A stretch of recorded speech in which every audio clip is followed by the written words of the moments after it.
Hi, Carl Winkler here at Lectrosonics.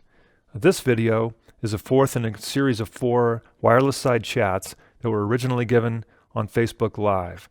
And this one is about the best practices for RF, going into more detail than the 7 problems. If you haven't seen the 7 problems video, I suggest watching that one first. This one goes into a lot of detail about RF gain structure, particularly for bag systems. So don't forget to like the video and subscribe. And if you have any questions or comments, we look forward to hearing from you. Thanks for watching. Good morning, and thank you for tuning in. Carl Winkler here at Lectrosonics, remotely from home.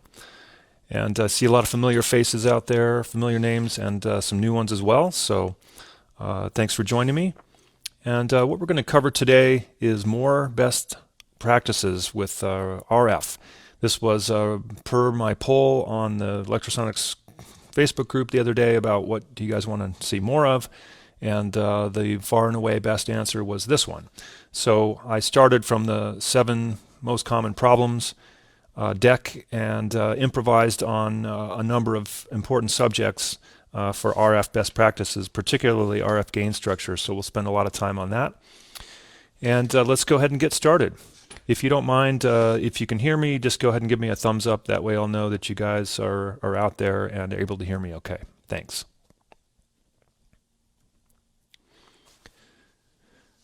So band planning is a subject that I often talk about and cover in a number of presentations and workshops. And I'm going to definitely spend some time on it today with emphasis on portable bag type systems. I don't know that enough coverage has happened on this subject. And there's some special challenges, but the first one, of course, is that everything is wideband tuning now, and it makes for a certain amount of work involved. But just to reiterate what frequency band planning is from the basic point of view, it is to keep the different types of RF systems away from each other so they don't cause interference with each other and reduce either range or performance or both. Especially now with wideband systems, they can overlap very easily in their frequency tuning ranges. And so that's what we're going to talk about specifically. So one of the challenges with bag systems is that everything is together in a very small space. And you've got transmitters and receivers often nearly touching, or in some cases actually touching. And you've got powerful IFB and camera hop transmitters just inches away from very sensitive receivers. And this is not an ideal situation.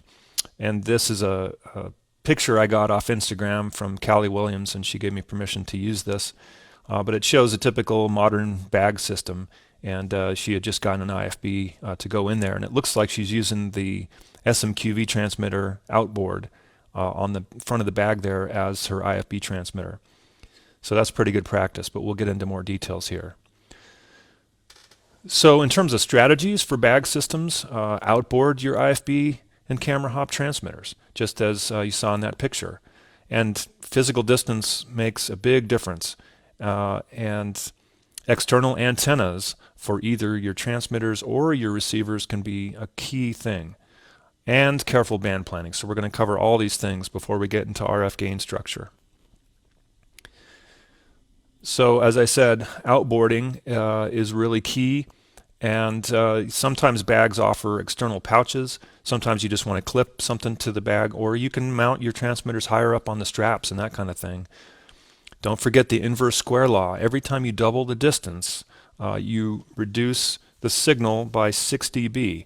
So just imagine going from 2 inches to 4 inches, which is a realistic distance in a bag. You can cut the amount of interference potential by 6 dB, and more is better.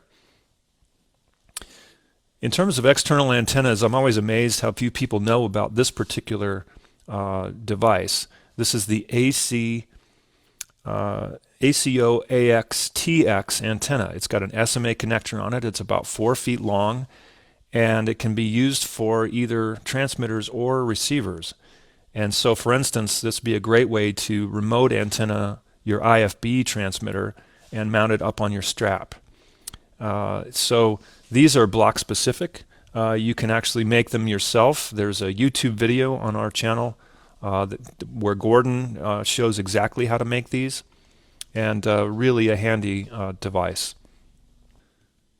So that's the model there, ACO AXTX. It's block specific, so if you've got a wideband tuning system, just order the unit in the middle of that band. So for instance, like a B1 type receiver, let's say, you would want to order the block 22 unit. So like I say, that's on the YouTube channel. Look for Gordon's instructions, youtube.com/Lectrosonics.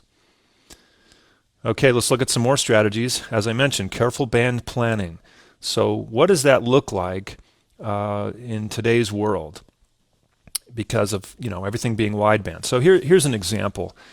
If you've got a DCHT as an example as a transmitter in your bag, it could be used for IFB or camera hop. It's wideband all the way from 470 to 608 megahertz in the US, and in Europe it's up to 614 megahertz.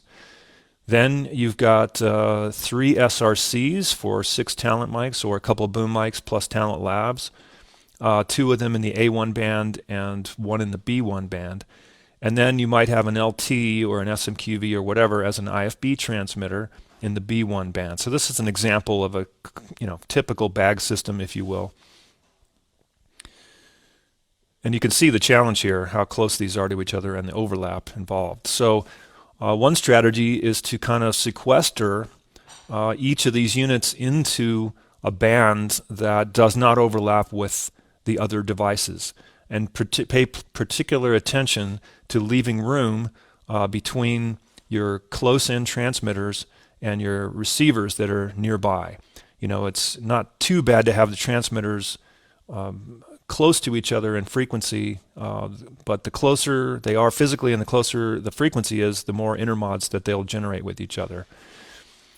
So of course you might ask, well, look, I've got wideband units, why would I want to narrow them down to these frequency ranges? Well, wideband is great because you can move these ranges around as you run into different challenges in different locations or different cities.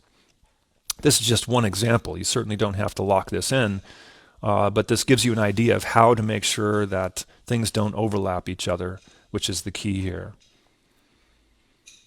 And then, of course, your local scan would drive how you might allocate these. And this is just one example. Of course, this is a scan here in Albuquerque where it doesn't look so bad. And that's in the A1 band. So we have it pretty good here in the high desert. It's not a huge metro area, but it's gotten more congested over the last few years, as you can imagine, like it is everywhere. And then, if you can, maybe here's another example of going to an SRC 941 instead of the second A1 band, and it gives you 300 meg between the top of the 608 band and the top of the B1 band and the bottom of the 941 band. So that's another way to possibly allocate your equipment. If you're considering purchasing an additional unit, try to think about reducing overlap as much as possible. Of course, the downside of this is the units are not cross-compatible with each other, which can be an advantage as well. So in this case, you've got an SRC A1, a B1, and then a 941 with 2 channels each that are not compatible with each other. So that's the trade-off. So I've shown this slide many times. I think this came originally from James Stoffo, but it's evolved over the years.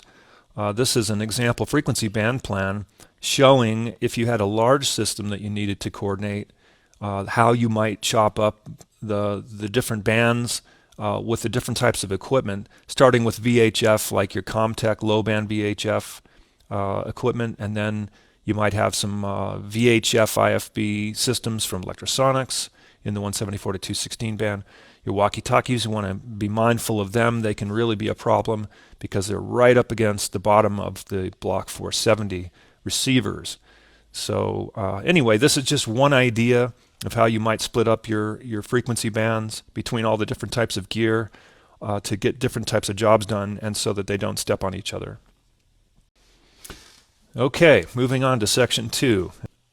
So now let's talk about receiver antenna placement. I've shown this picture many times. I won't name names, but this is not uncommon with a location sound cart type system where you've got IFB transmitter antennas and receiver antennas on the same pole. Now these are on a bar and they're separated somewhat, but what concerns me is that middle antenna is a IFB transmitter antenna with a 1/4 watt of power right next to the dome antenna there, which is one of 2 receiver antennas. Whenever I see this, I typically recommend that the user try to, if possible, have a second mast with the IFB type antennas on it, physically separated from the receiver antennas. This will make a very big difference in the performance. In fact, in this case, the person asked me about the trouble they were having, and it turned out that it was more of an RF gain situation on the amplified antenna than it was anything else. But I did recommend separating, if possible, the IFB 1/4 watt transmitter antenna from the others. To give you an idea of why this matters so much, this is a picture of a scan done with the antennas close to computers and transmitters, and you can see the noise floor is just horrendous. I see a lot of scans that look like this, and I always wonder about proximity to other units, and in some cases that is the issue, not always.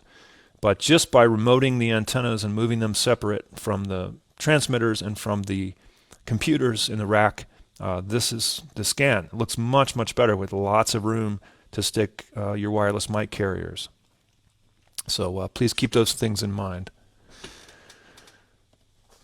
Speaking of receiver antennas, I always cover this as well, that you should know the polar pattern response of your antennas and which direction they're most sensitive and which direction they're least sensitive.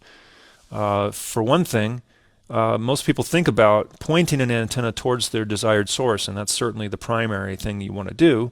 In the case of an omnidirectional antenna like the the SNA 600A, it's it's omnidirectional in the lateral plane, but it has very strong nulls above and below the antenna, as you can see.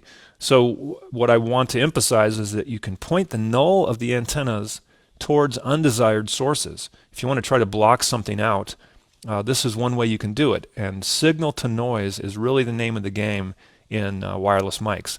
I'll talk about that a little bit more later, but this is one area where you can use antennas to your advantage in 2 ways. Place them appropriately, but also point them in a manner so that the null is directly towards sources you don't want to be picked up. This can make a difference. It's even more the case with directional antennas, which I see a lot of out there and can be a wonderful tool. The most common type is the LPDA or paddle antenna, shark fin, whatever you call it.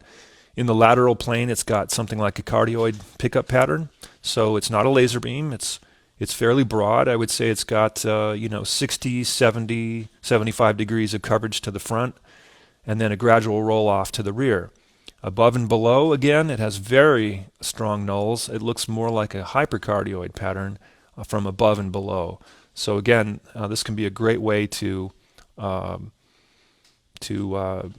point it towards sources you don't want, like TV towers. Point the backs of the antennas to TV towers. If you can position yourself on set or on the stage in a way that makes this possible. It's not always possible, but you should consider that when you're thinking about your setup. So specialized antennas, I mentioned the ACO AX-TX earlier, and that's an SMA connector and a 4-foot piece of coax with the very center conductor exposed at the end to a length that is appropriate for the block that you have it tuned to.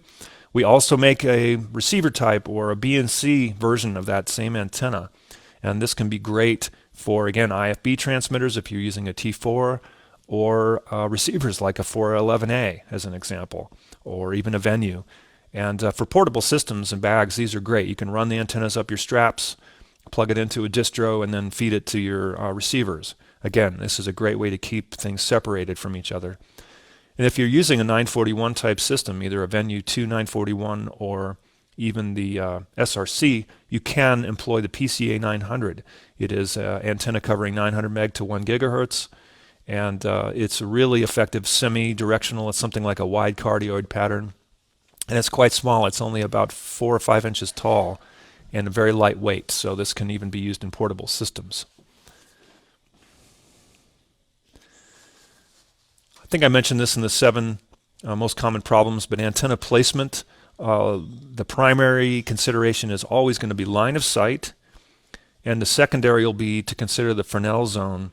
This is sort of a oval-shaped or football-shaped pattern of the RF signal between the transmitter and the receiver antennas. So if you have pure line of sight where you can see the antenna between one and another device, but there are large set pieces or a car or a building or something in the way that doesn't block line of sight but does impinge on the Fresnel zone pattern, you may see a loss of range as a result of that. So it's just something to keep in mind that pure line of sight matters a lot, but it's not the only thing. And we usually say that 10 feet height is a good rule of thumb. It's high enough to look down on the talent and usually overcome smaller obstacles and overcome the other people that might be in the scene or on the stage. But it's not so high that it's picking up a ton of TV transmission stuff and not as much of your signal. So 10 feet is a good rule of thumb. I figure 8 feet is usually just about as good. And then what we see in that picture there, it's at the American Conservatory Theater in San Francisco, is a vertical displacement for diversity rather than horizontal. And that can work as well. So let's talk about diversity spacing. You want to have one wavelength minimum, and so at 470 megahertz, that is going to be 25 inches or 64 centimeters. It's quite a bit, actually. And I see systems that have less than that all the time. In fact, you could look at one of our receivers or most portable receivers and realize that the two antennas are only a couple inches apart from each other. Anything is better than nothing, but the more that you can spread those antennas apart, generally the better you'll get in terms of diversity performance. So Henry Cohen, one of the RF experts out in our field, says that it's ideal if you can get them out of their near fields altogether, which turns out to be something like 10 to 12 feet apart. That is not always practical, but it's interesting to think that even that can make a difference if you're really trying to eke out the last bit of performance from your system. Okay, let's get into RF gain structure. And this is really the meat of the presentation that I've prepared for you today. So RF gain structure, what are we talking about? This is as the signal travels from antenna to down the cables, and if you've got an RF amp or cable loss involved, splitter loss, all these things can be added and subtracted to arrive at your receiver. And what you're looking for is unity gain and up to 6 dB of loss. This is moderate loss, and that's definitely what you want. What you do not want is to have more than unity gain through the system. And I see this a lot. This is very common, that people believe by boosting the signal they will increase their range.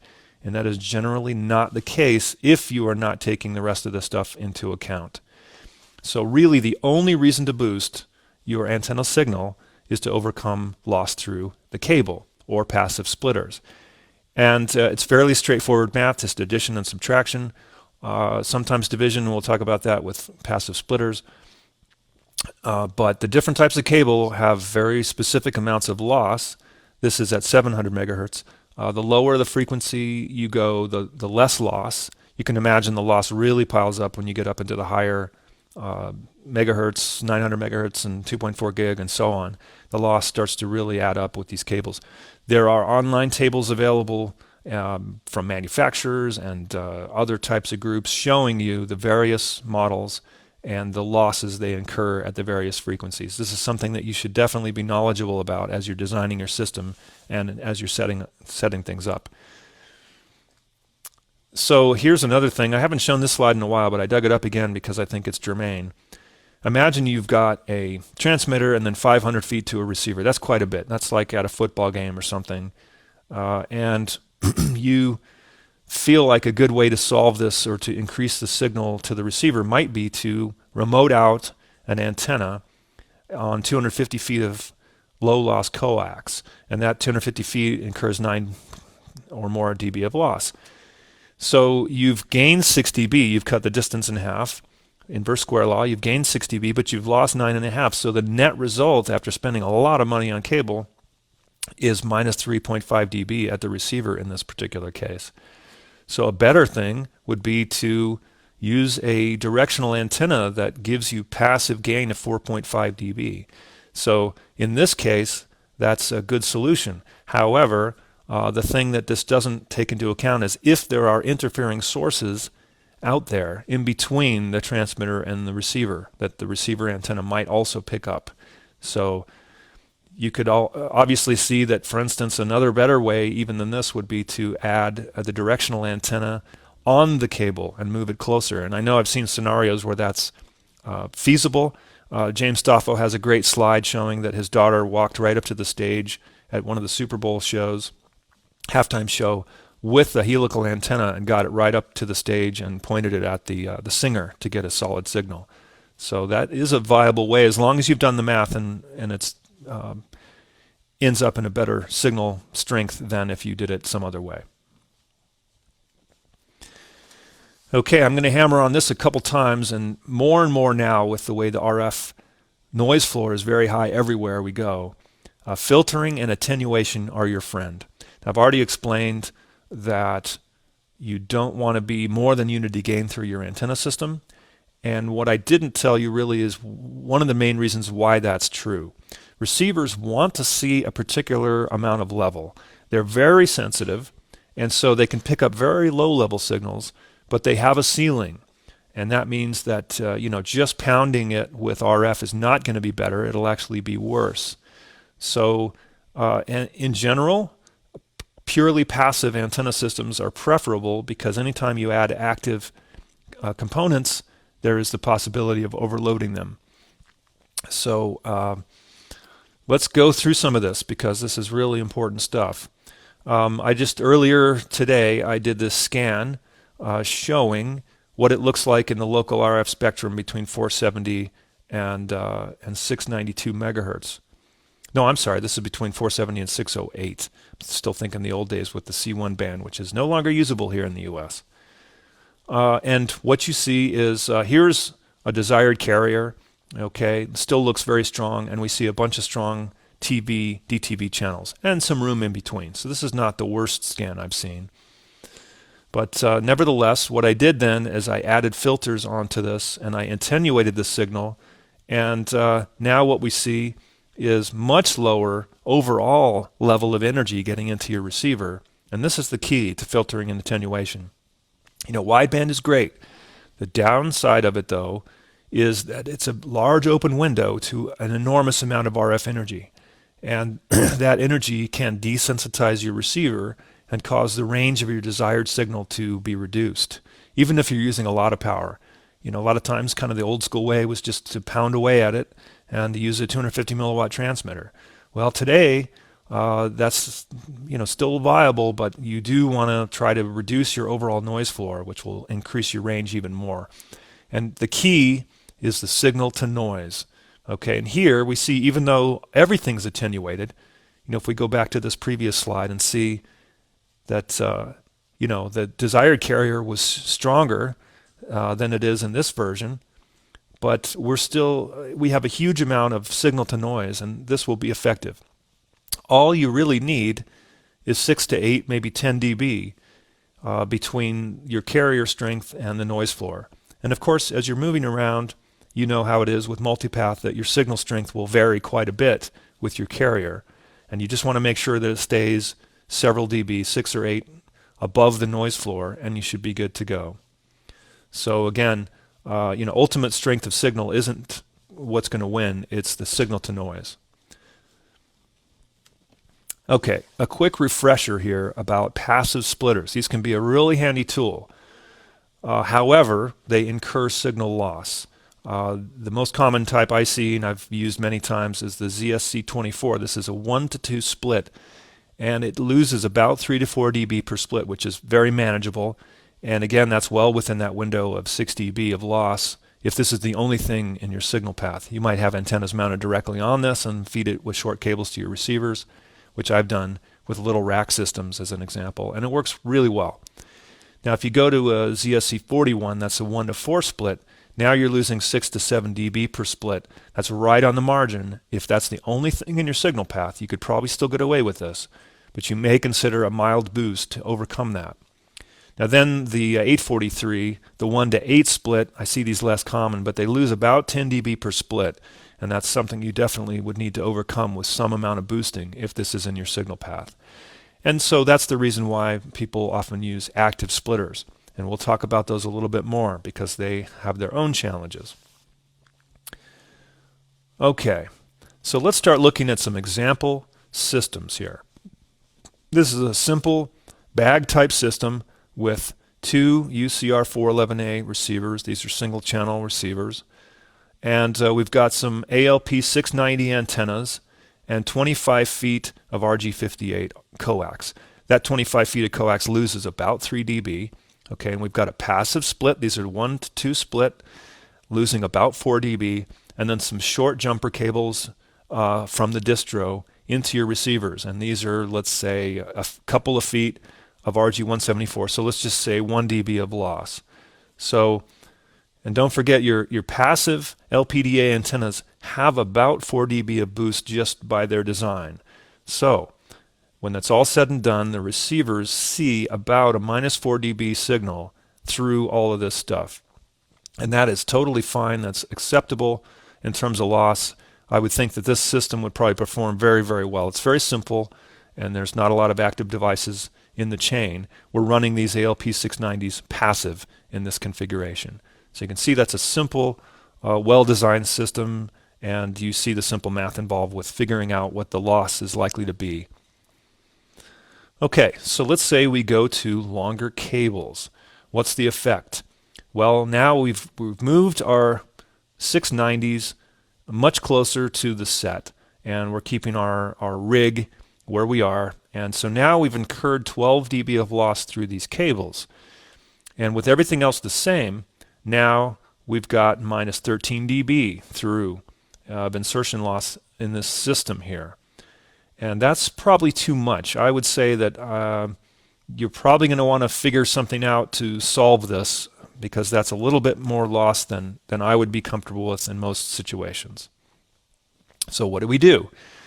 Well, the first thing, the most obvious, to stay passive with this system is to change our cables to low loss cables. 100 feet of 9913 F7, that's the like our ARG 100 model would be the cable. Now we're losing much less. We have the passive split, we have the same distro, and now we're 5 dB loss at the receivers. Again, this fits within the 6 dB amount of passive, or the 6 dB amount of loss that's acceptable. This system would probably, again, perform very, very well. 5 dB isn't very much. Okay, so let's just say we want to go a different route. We're using the RG58 cable with the minus 12 dB of loss.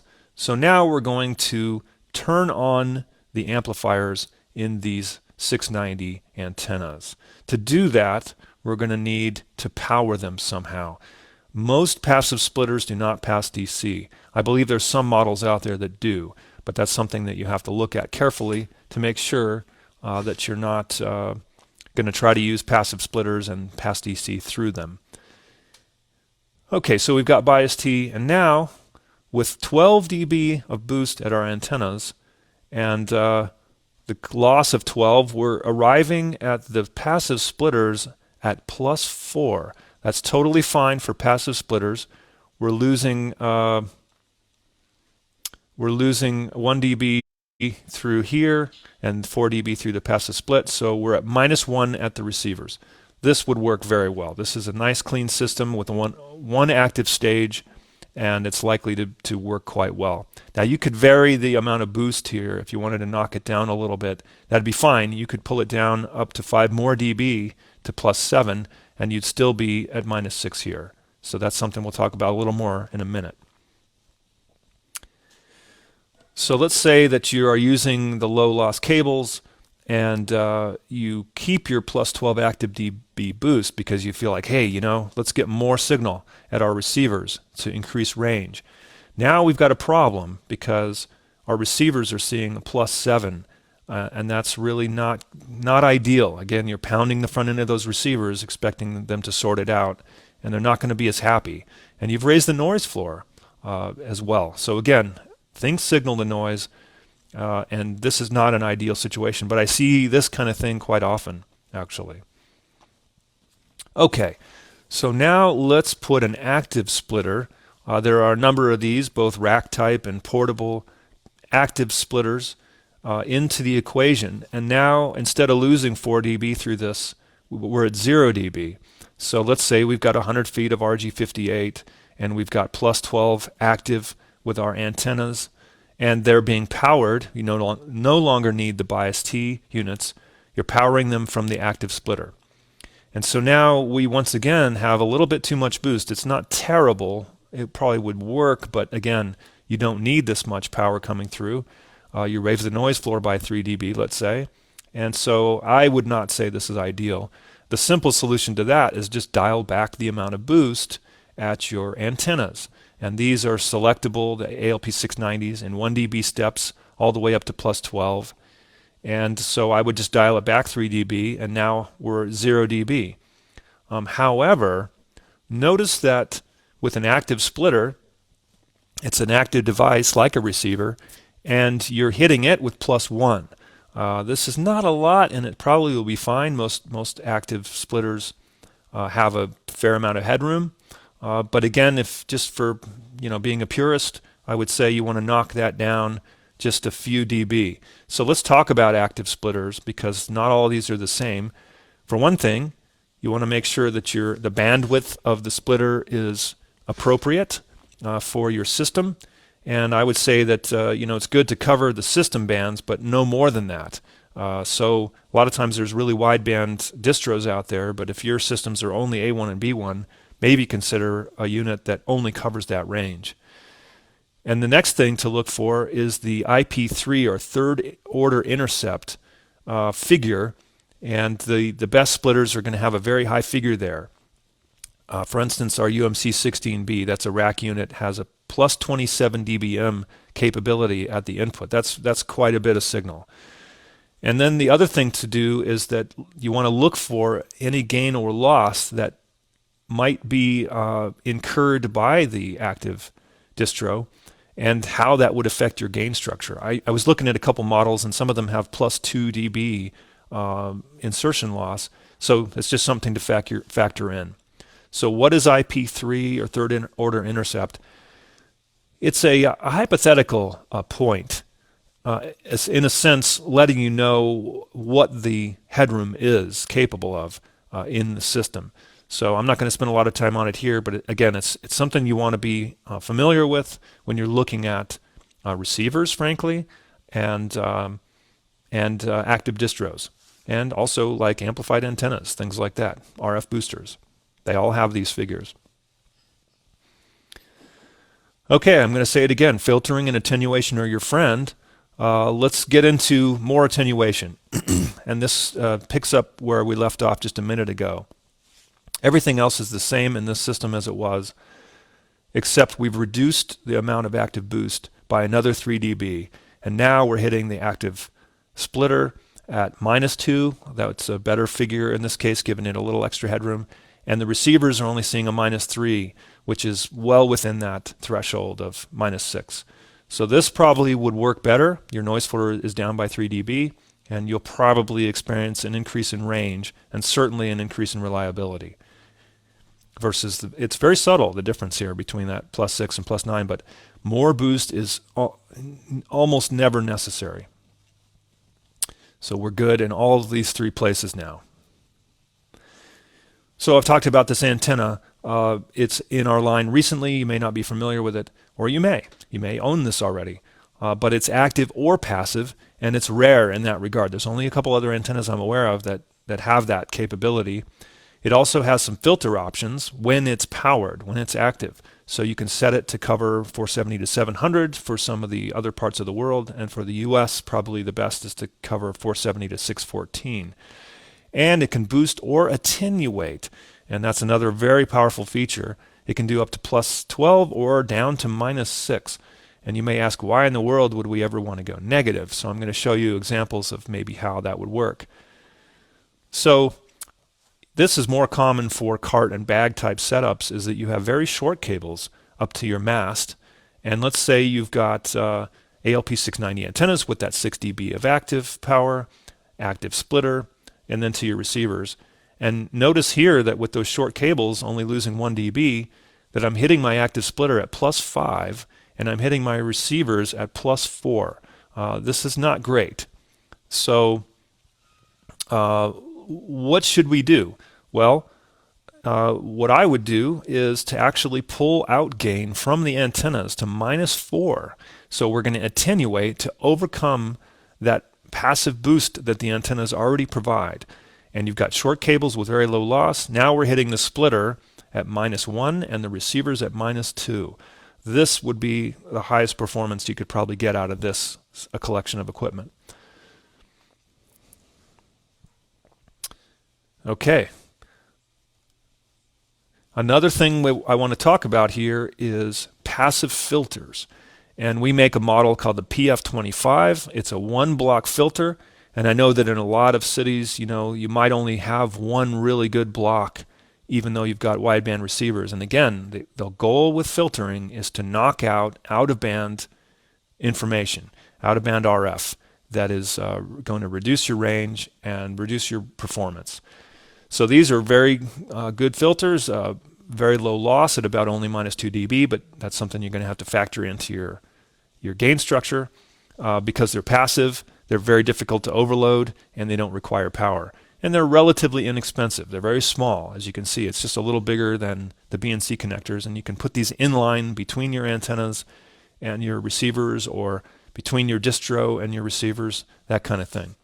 That's the most common way. So go to our website and take a look at this product, the PF25. There's a data sheet that shows you potential setup diagrams and things like that. So I won't take time to do that now, but that information is on our website. Okay, so let's look at adding these filters to our scenario that we looked at earlier in a system like this with the DCHT for camera hop and three SRCs and an LTB1. So we're looking at filtering our receivers into specific blocks. And let's see here. So we can start adding these to our receivers. Let's say we've got a distro feeding these things and you're putting it in between your distro and your receivers. Or with the right BNC to SMA adapters, you could even put these directly on your antennas if you wanted to. So we're adding filters, block 470 onto that SRC A1 and a block 19 onto that one, and then a block 23 onto this SRC B1. Again, to really make all this flexible with your wideband, you might have a collection of these for the places that you normally go, knowing which blocks are going to give you the best performance and staying within those blocks for those carriers. Okay, so we covered a lot of gain structure and talked about filtering and attenuation. Let's get into frequency coordination again. This is often overlooked. A lot of times I ask people how they derived their frequencies, and they say, well, I did a scan and I picked my frequencies. That's a good start, but what it doesn't account for is the interaction possible between the channels with these generated intermods. And these are especially possible when gain structure is not ideal. That's another reason to really tweak out your gain structure and leave headroom, is so that intermods are less likely to be a problem. But yeah, I always include this slide about doing math, because that's what frequency coordination is about. It's the mathematical relationship between your carriers and any other carriers that are out there. And for one example, you see here with only 2 carriers, the third order intermods yield 2 new frequencies that are within our bandwidth, desired bandwidth. So again, something to definitely keep in mind. And as you can imagine, this is with only 2 frequencies. So if you were to start adding more and more carriers and considering other sources on a set, this rapidly increases. It's daunting to solve these things. But here's an example. So with 40 frequencies, which may be more than most film sound guys have to deal with, but certainly live event folks have to deal with this. With 40 frequencies, we've got over 2 million potential intermod frequencies. So it really is difficult to calculate this by hand, which is why there's some great software packages out there. One of the industry standards is IAS from Professional Wireless Systems. This is intermod analysis software. And it's not free. It's $500 something, but it's really a great product, and it's an offline system. It allows you to do pre-frequency coordinations or calculations using scan data that you can import. And there's an example, as you can see. And it also has lists of everybody's equipment, which is really handy. So it's got parameters in there for Lectrosonics and Shure and Sennheiser and a number of other manufacturers. So if you're doing a big mixed system, this is really the way to go. And then, of course, there's manufacturer-specific software like our Wireless Designer. And I gave a session on this the other day showing some of the tips and tricks and how to make this the software work. We also have some information on our YouTube channel about using it with the Duet, which would give you some idea of how to operate this software. It's quite powerful. I don't want to spend a lot of time talking about it now, but the difference between this and IAS is this is online. This is connected to our equipment, allowing us to scan directly with something like a DSQD or a Venue 2 or an older Venue 1 wideband and so on. Bring the scan data in and then do our intermod analysis, and then choose channels that don't interact with each other and avoid what was scanned in. So very powerful stuff. Then it allows you to monitor your channels. But if you're using portable stuff, like in a bag situation where you don't have Wireless Designer, there are portable type or apps out there. Probably the most popular one I've seen is Freak Finder by New Indian, and they've got that out there for iOS and Android. And so this is a handy way to pick channels that will not interact with each other, avoiding the intermods that I talked about. So those are software packages you want to look at. So occasionally we get questions about our pre-coordinated frequency lists. This is something that we used to include with our transmitters. These are little fold-out charts that show a list of pre-coordinated frequencies. The reason we stopped sending those out there is because that they don't take into account any local RF conditions. So we would get questions like, hey, I used your pre-coordinated list, but I still had problems on channels 2 and 3 and 6. It's like, yeah, because the scan would show you that those are not good channels. So they might be fine with each other, but there's other things out there in the world that may cause problems. So these are not a great way to go about it. If you're going to do just a small number of channels, I recommend using our Smart Tune feature and doing the step-by-step process outlined in the manuals for that. That's a great way to do something like 4 or maybe up to 6 channels. Beyond that, you definitely want to get one of these software packages and use that.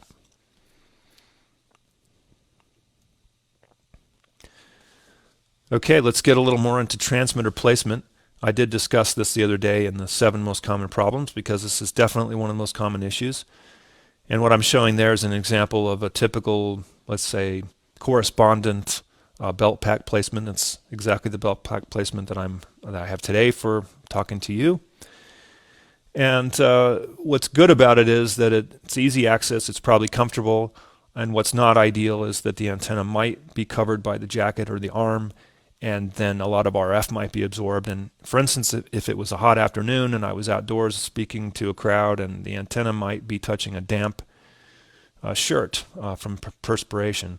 Same thing happens with sports, dancers, singers, any live performers. You could have issues with sweat. So the things you want to keep in mind are these here. Particularly in theater applications, you might consider watching out for metallic fabrics. And again, think about the line of sight issues.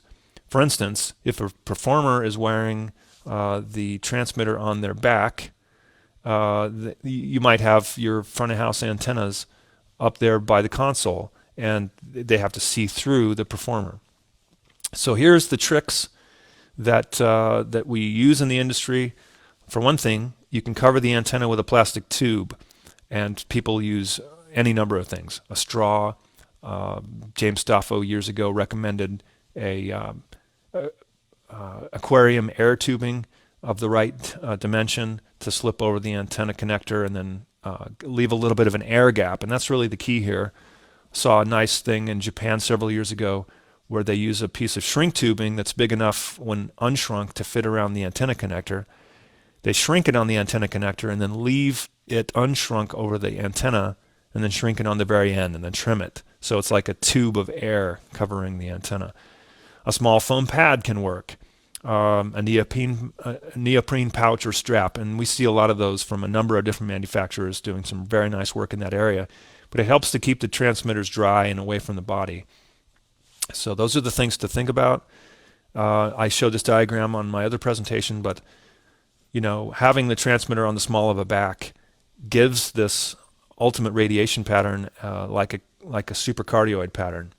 So you want to just be careful with the placement.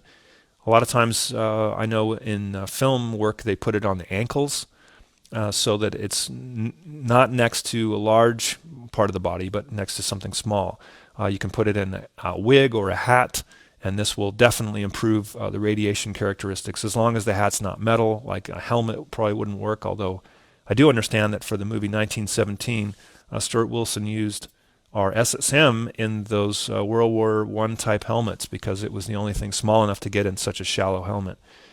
And so the antenna must have been exposed in some way, and it obviously worked. And they got an Oscar for sound for that movie, for sound mixing. And then once again, I want to remind you that the line of sight to the receiver antennas is important. So think about it from your transmitter placement as well, and the Fresnel zone. And of course, 10 feet of height doesn't apply to transmitters unless you're talking an IFB transmitter where you want it to reach to your talent. So a lot of things to consider. Okay. So I've covered a lot of stuff in a very short time. I know there's probably some questions. I'm going to go ahead and hang here for a second and answer questions via text or verbally. Let's see here. I'm starting to look at Jim Keeney says, is it possible for an SRC to have such a filter built in, maybe in the next version? Actually, the SRCs do have these kind of filters built in, and they're bank switched, which is how we get wideband. But more filtering is always better. The SRC already works well on its own, but with the rising noise floor, if you're using it in a complex system, I would say that you want to add additional filtering. Jim also mentioned, keep the video up after the stream. Yes, we will archive those as we have the ones in the past, and they are getting thousands of views, so it's a good way to go. And Jim Bacher asked, which filter was used for the Venue 2 that I did the scan with earlier? And what I did was I stuck some PF25s on there. No, I'm sorry, I used PF50s to narrow the band down. And I also added 6 dB attenuators to achieve that. Jason Glass asked, does Lectra offer a bag-type active multicoupler?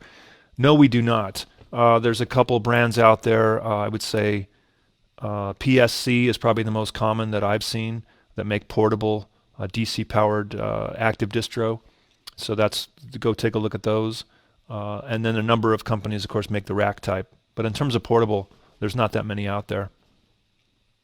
Thanks, everybody, and we'll do another one soon. Take care.